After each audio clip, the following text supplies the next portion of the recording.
Всеки си кара кой къде иска. Всеки си кара кой къде иска.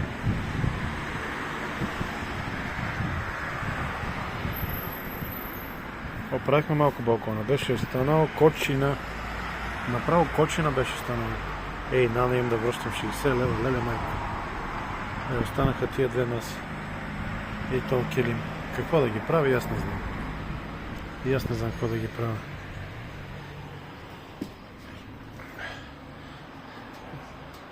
Счупените телевизори.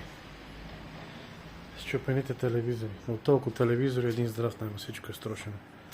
Всичко е потрошено. Няма да казвам заради кой. И кой.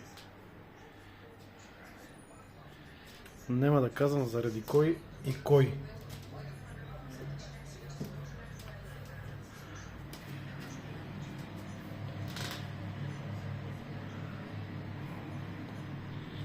Намира тесната баня. Трябва да смена батерията, защото нещо не смесва водата. Или ще е студена, детето в стаята му е направо мазилка. Направо е мазала стаята. И балкона тук оправих. Зимата беше станало склад на едро. Комшията си тори там некъв кепарис. Теменушките изкарах. Изкарах теменушките. Веднага дръпнаха.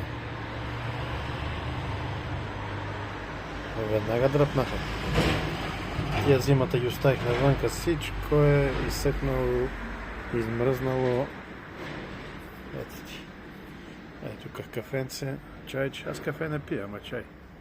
Ей, трябва пия хапче за кръва. Добре, че се сетих. Знамето се е покасало. Нямам пари за ново. Ма трябва да го махна, защото е грехота за знамето. Защото е едно уважение към флага на България. Просто едно уважение. Тук имах малко разместване. Така мисля, че стана по-добре. Котарака го няма, бе. Ей, този телевизор, гледай къде го фръсна стигана, гледай. 75 инчов телевизор. Фръсна го стигана и майката ме ба. Гледай какъв голем телевизор. Колко ме е яд, защото никога повече през живота си аз такъв голем телевизор няма да купя. Малко салатка. С кучешки салам. Гледай как се наду, гледай. Той сега падна и се сбабичаса. Като на стар кур. Като на стареца кур. И Биско сама ще го спасиме. Леле, една година бедства. Една година бедства. Посъвзел се малко. Посъвзел се малко.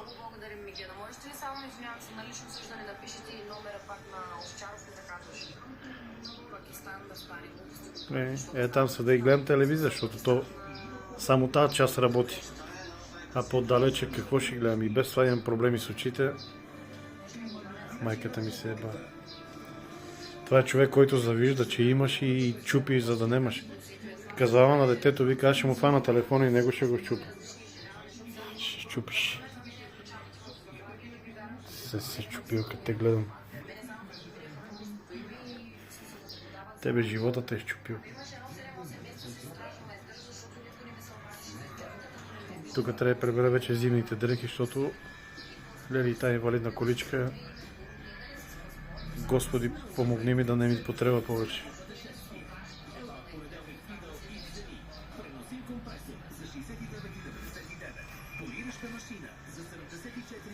Така стана по-добре, точно като трапезария.